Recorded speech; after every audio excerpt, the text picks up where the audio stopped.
Go. What's up, guys? Welcome back to Gamer Gab. I'm Wayne. And I'm Ashtyn, and today we're going to talk about the downfall of AAA games. First, let's define what is a AAA game.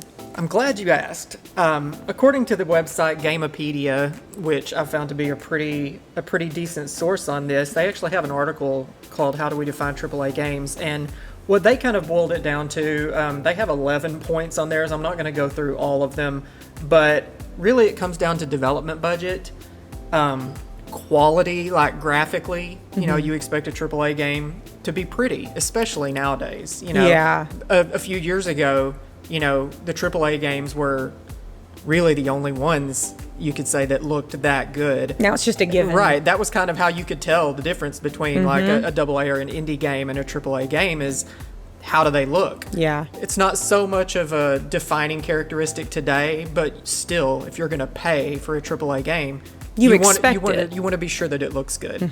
And also team size, development team size, and budget. Marketing budget, gaming budget, all that stuff. They define it as a game that has a budget of over $50 million. Okay. So to give a little bit of perspective, they say in the article that The Witcher 3, The Wild Hunt, which was wildly successful, had an incredible game. You know, from front to back. One of the last ones. Yeah, and people are still playing it to this day, and that's why. Because all the games that have released between now and pretty much then, for the majority in the AAA world, have been lackluster at best. But they say that The Wild Hunt had a budget of like $61 million approximately. So where did you notice when AAA games started to disappoint? You know, I remember back when the good old days, when this was rare. I was talking to a friend about this. I was like, I don't remember being disappointed. Anytime I was able as a kid to go and get a game, I was like excited. And every time I got whatever I wanted at the time, I was happy. Times have definitely changed. So the first game that I got that I had been looking forward to, that wasn't what it had been hyped up to be, for me, was 76. Of course. Yeah, for a lot of people. Yeah, absolutely. I mean, it was completely broken at launch.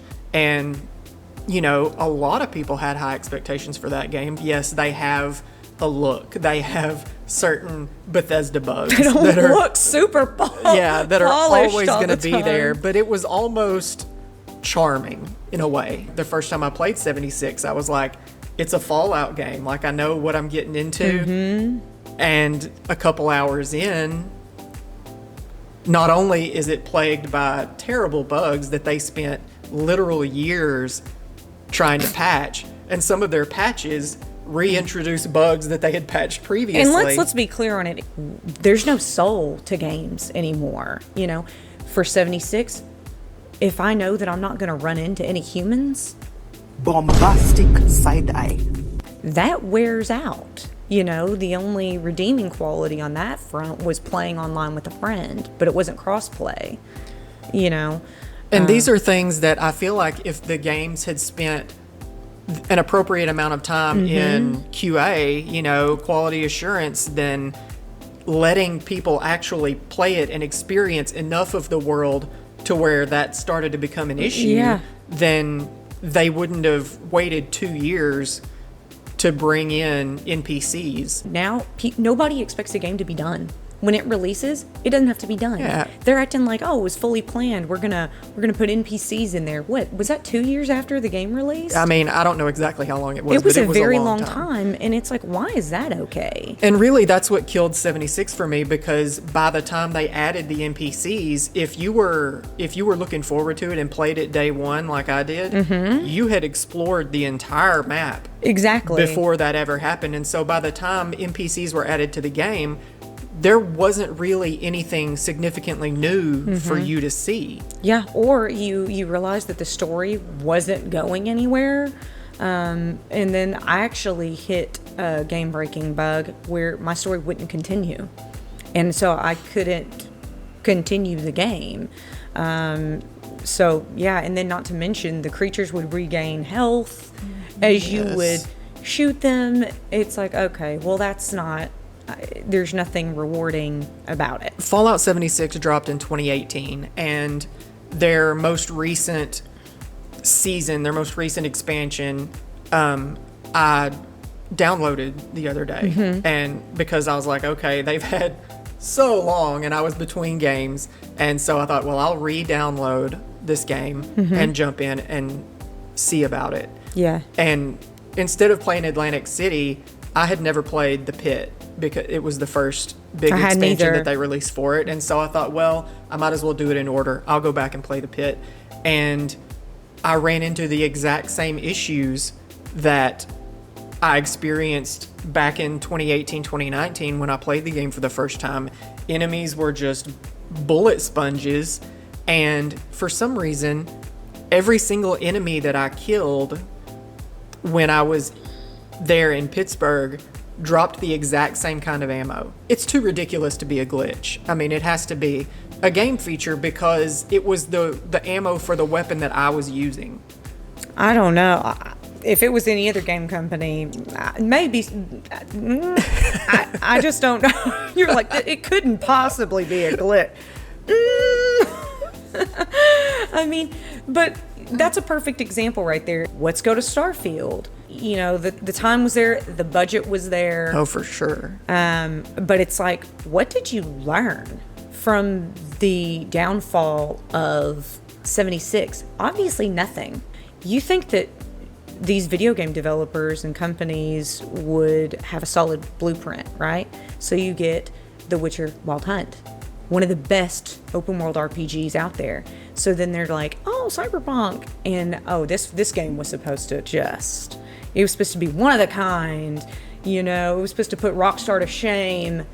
And no. No, I was so upset. You remember I was telling you. Yes, I mean, you spent years talking up this game to me. Like, I had never even really heard of it for a game. You don't want to get on the hype train? And I own the hype train. You were the conductor of the hype train. Like, you were driving the hype train. I got it, I think we started playing it at the same time and had wildly different experiences because I was playing on Xbox, you were playing on PlayStation, and not to mention this should have only had been on next gen because there were so many problems. But yeah, Xbox didn't seem to have as many problems as PlayStation did. Mine was broken. I couldn't enjoy the game at all. Well, it was so bad on PlayStation that Sony pulled it from the store where you couldn't even buy it anymore. The game was so broken for a lot of people that, I mean, it was almost criminal. Yeah, well, it basically was. I mean, I had a friend who got stuck in a railing on stairs, so he couldn't continue the game.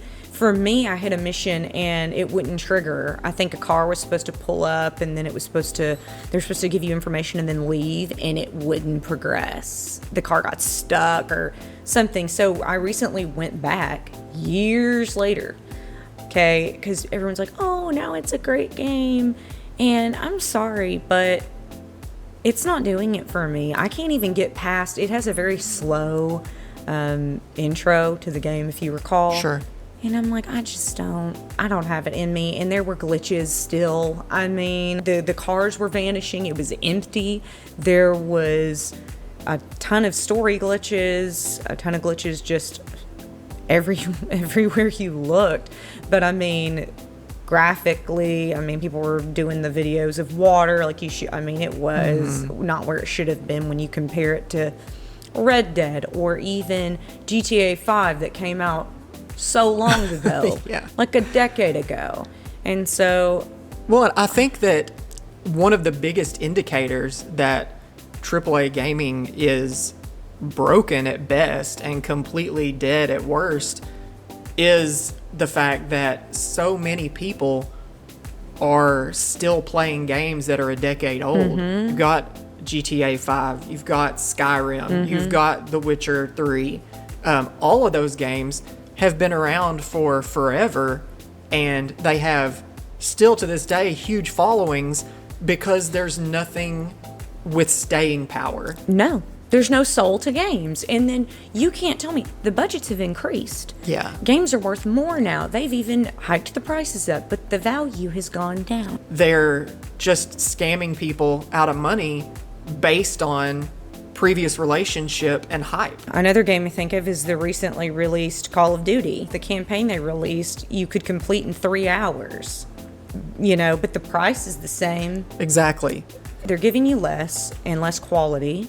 Like Starfield, I think that they too heavily relied on AI. Of course, yeah. I mean, procedural generation is another big thing. A lot of these big game companies are laying people off like by the handful. I played, and we talked about this the other day, I spent 120 hours in Starfield. I'm sorry. It's not like I didn't play the game, like I didn't give it a shot. I finished the campaign, and did a lot of the faction quests and stuff. And then I spent 180 hours in Elden Ring. Can I ask you a question? Sure.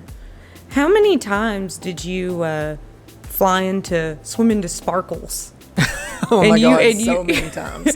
And you were just like, this is it? And I remember the first time I was like, they're not fixing to give me superpowers. Surely not. Like, that's not where this is going.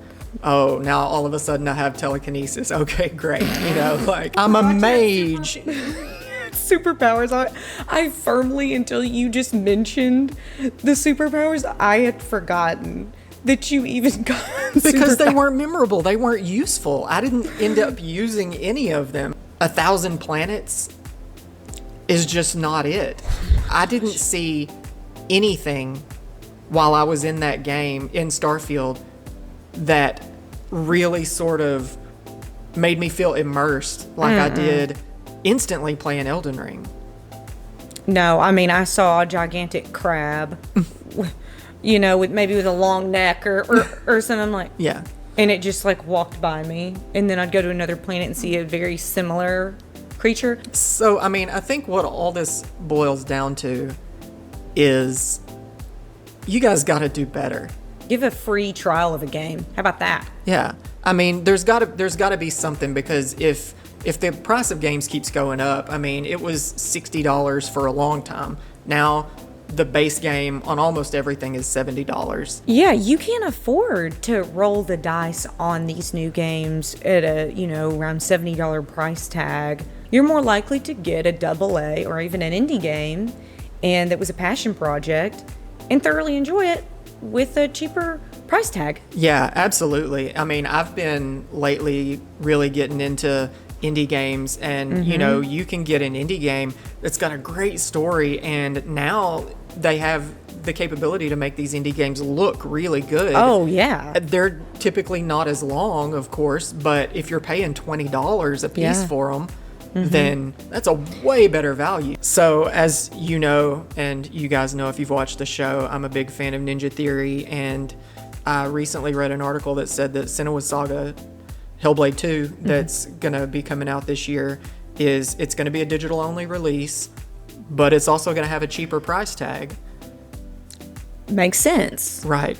So, and I mean, that's Microsoft as well. So you've got to wonder, is them saying they're potentially getting away from consoles, going to digital only, and maybe that means they're going to cut the price tag. I mean, it makes sense for the consumer. Or subscription based. I mean, if they're going to go that route, that would make sense, and it makes sense to a consumer too. Like, I can just pay a subscription and I can try any game I want. Yeah, sure. I mean, I love Game Pass. I download games that I probably wouldn't have looked at twice all the time. 1000%. Just to give it a shot. And, I've come across some really great games that way. So what do you guys think? Is AAA gaming dead? I mean, let us know in the comments. I'm kind of sad about this, honestly. Like, it hurts my heart a little bit. I know. We're scared to get excited for any games that are up and coming. So we'll see. Skull and Bones. Skull and Bones. That's the latest AAA release that's going on right now. We'll see how that one does.